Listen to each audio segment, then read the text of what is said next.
Welcome back to Beauty Business Mindset Podcast. Hi, loves. This is Celeste. I know I've been gone for a hot minute, but sometimes we need to take care of ourselves, okay? So, this week I really wanted to jump on in and we're going to be talking about what the heck is this digital beauty business? What's an online business? What is going on right now with all the commotions and changes of things going on? So I really feel like I know something so simple and maybe you know what it means, but I think it's really important to explain a little more in depth.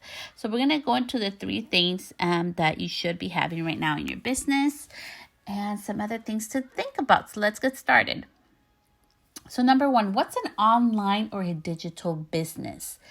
That means it's something that you cannot touch tangibly in the moment, okay? So if I'm taking an online course, for example, right now I can see the screen, I can hear the information, but I cannot tangibly touch it. I'm touching my screen, not the actual information that she's giving me. So that is something that it's online or digital. Now more than ever, it's so important, and we all learned last year, we should have a digital presence. And most people think of just a website, or they only think your Facebook followers or Instagram followers, and it goes beyond that. And that's what we're going to talk about today. I'm just going to give you two quick little things that you may want to think about beyond, just your website looking prettier, whatever everybody keeps saying that we should be doing. Number one, are you offering a digital experience for your client? So when your client gets in touch with you, whether your website or your Instagram or whatever, is it easy for them? Is there an experience for when they get in touch with you? Are you offering, is there a special, rewards program? Is there a special thing for them to incentivize them and to make them feel special? Beyond what you can do in the salon, what are you doing digitally? Number two, I know right now, as many of you guys know, I have closed down my salon. Now it's my mobile business office, and I've been helping, and talking to a lot of beauty pros, and there has been this common denominator that I want to debunk today, and it's about followers. So I am using this as an example, not to be like, oh my God, Celeste did it. No, just to use an example that you guys can actually relate to. So I have under 2,700 followers. I have worked for a brand. I have taught on stage. I am a paid, actual educator. I am paid to go actually talk on stage. I keep working with brands. I'm working with new brands that are coming out with apps. There's a lot of things that I do behind the scenes that I don't share everything I do online, you guys. I don't share everything on my Instagram. And the reason why I'm telling you all this is because there's this big misconception that you need to have a lot of followers to grow your business, to be an authority, to be able to have other opportunities that bigger influencers have. And I am here to tell you that's total BS. That is not true. That is a limiting belief that a lot of us have. I began this journey and I wanted to prove not just to myself, but to others that we can do it. Okay. I come a little bit from my background. I come from when I was younger, I was told that I wouldn't be much. It was constantly drilled in my head that I wasn't worthy and I wasn't going to be enough and I was going to be the A, B, and C and I was going to be pretty much a loser in my life and I wasn't going to accomplish anything. And I just feel like I really need to share this with you guys. And because of that, I have really put this big amount of pressure and stigma on for myself that I need to prove things to other people, that I need to prove that I'm worthy and that in order to receive blessings, I have to be worthy. And I have stopped that. I have gotten now to a point where I am worthy of my blessings. I am worthy of growing and blessing other people and serving and helping other people and charging, to help other beauty pros in doing so does not make me a bad person. I was so confident behind the chair, charging him my prices and everything, and charging everything I needed to do. It was amazing. But for some reason, when I started doing with the Beauty Pro work, like a couple years ago, it became really hard for me, because I'm like, oh my gosh, but I know their struggles. I've been in their shoes. But by the same token, I know that I'm at a level of knowledge that I needed to start doing that. So I'm just sharing that with you because I have been where you're at.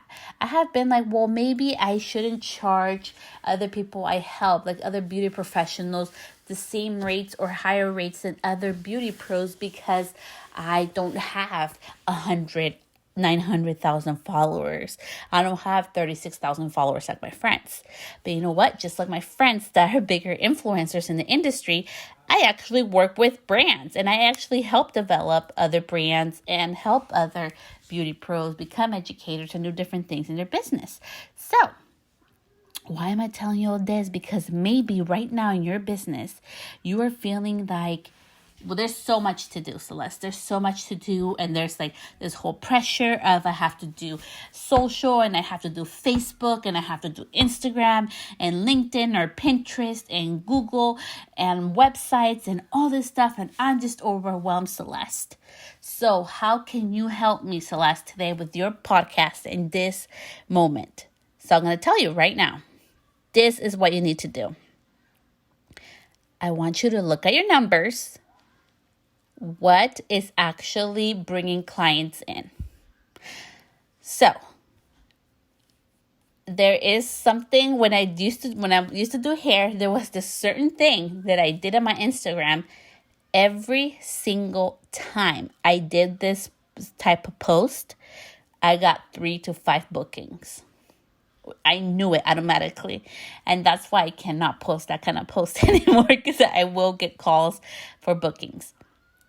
And I'm no longer behind the chair. There's something that you're doing that works for you. And there's something else also that I used to do. There's two other things I used to do online.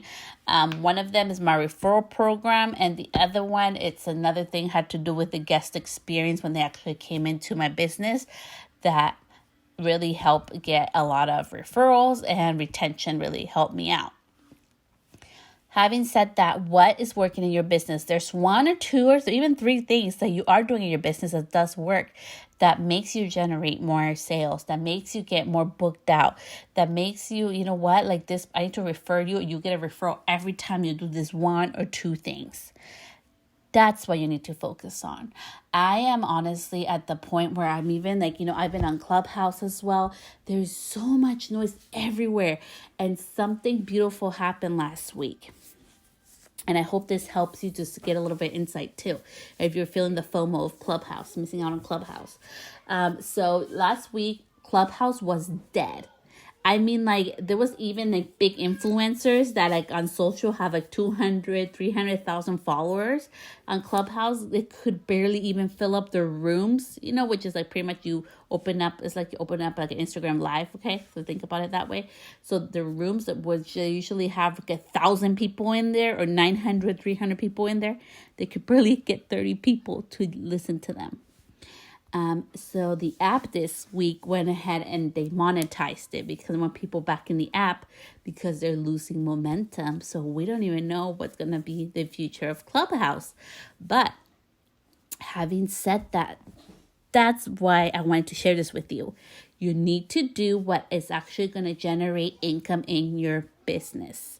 All these other extra strategies, like, you can go on Pinterest, or you do like Google, you can have a full-blown website, you can offer merchandise, and you should sell your own merch, and you should, we hear all this, you should, and it's so overwhelming, you guys. Like, I know even for me, as many of you guys know, I help other beauty pros with the digital courses, with creating also their websites.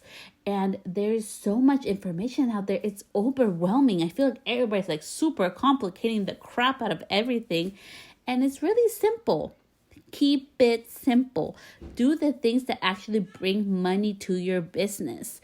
Those are the services you should be doing, the services that bring you the most amount of income, that you actually like. When at the end of the day, you can actually, you're like, wow, after you pay your products and all your supplies and your daily rent share, that you're bringing more money that day because you have you're generating more revenue from that. Those are the services you should be doing. You should not be doing one service that is, you can charge $500 and it's like $200 of product, versus having a $1,000 day with only having 3 services that you love to do. That's really low in regards to products. So you have to really look at the numbers. I know it's not something sexy. I know everybody's like, go digital and do courses and do, all this stuff everywhere. And it's not about that, you guys. It's about simplifying it digitally. Okay. When I say digital, I say when I used to book my clients, it automatically included a link where my clients could go to the questionnaire that they had to fill out before they came in to make sure that they knew about the stipulations, that they weren't sick, that there hadn't been anybody around COVID, about redo policies, about everything, booking, all the information, all the salon policies was there. It was super simple, to the point, and I didn't have to worry about it. I've had automated systems where it's still, very personalized, but they were able to make my job easier. And that is the point where I'm getting across today. Just because we have a digital online business does not mean we cannot personalize it. I have done it. I've been doing virtual consultations for the past 2 years before it was trending. I have done lots of things before. With Google, my business it's old AF. I've been doing that for years. There's so many things I've been doing for such a long time. But this is the thing, you guys, you do not need to do it all. Because trust me, when you try to do it all and try to speak to everybody, you speak to nobody. When you try to do everything half done, I'm trying not to say half-assed, but there it goes.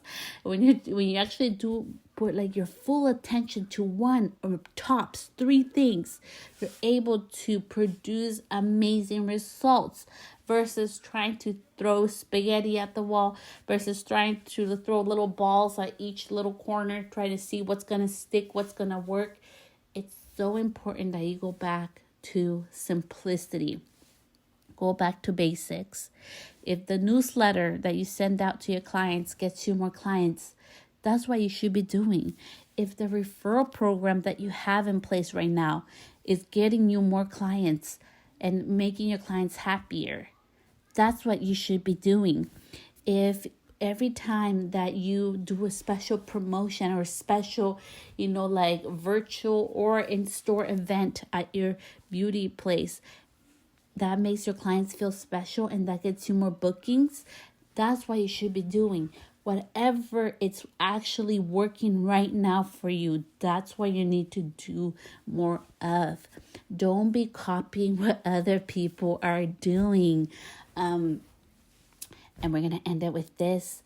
One of the biggest mistakes I see, huge mistake, is everybody trying to copy everybody else, including with myself. I try not to look at anybody. This is why nobody is going where I'm going. I am no longer behind the chair. You probably don't want to be doing what I'm doing, because right now what I'm doing is something totally different. And if you decide to do what I'm doing, it's not going to work for you. And that's what I mean. There's principles in business that does stay the same and stay its course. But when you're trying to build your actual business, use the online space, use the digital programs, use the digital parts of business that are allowed to now and that are part of our norm to enhance your customer experience, to enhance your business. Keep it simple. Look at your numbers. Those top 3 money makers, those top 3 activities that bring in income or awareness about your business that actually do work right now at this moment, that's what you should be doing more of. And, after, I have weekly calls, guys, with lots of beauty pros, okay? Different beauty pros. They're not all hairstylists. They're not all estheticians. There's nails techs. There's eyelash artists, all kinds of beauty pros in there. Body, sculpting, contouring. There's all kinds of beauty pros, which I love to do. This is the one common thing. There is one thing that is currently working, but maybe you want to try something bigger. But I always say, before you try to expand, before you try to take on more, focus on what's working. Focus on having a strong foundation from the beginning, having systems in place, having, your boundaries in place from the beginning to make it a prosperous business for yourself and an amazing experience for your client. And that is all for me today. So much love. I'll see you guys back here next week, and I'll be back on a regular basis. I am back. I apologize I was gone. Just FYI. Yes, I know some of you guys do want to know. So I just been dealing with my whole spine issue and treatments and stuff. So I've had to take it easy, but I'm so excited to be back on here every week. Have an amazing week, loves. Bye.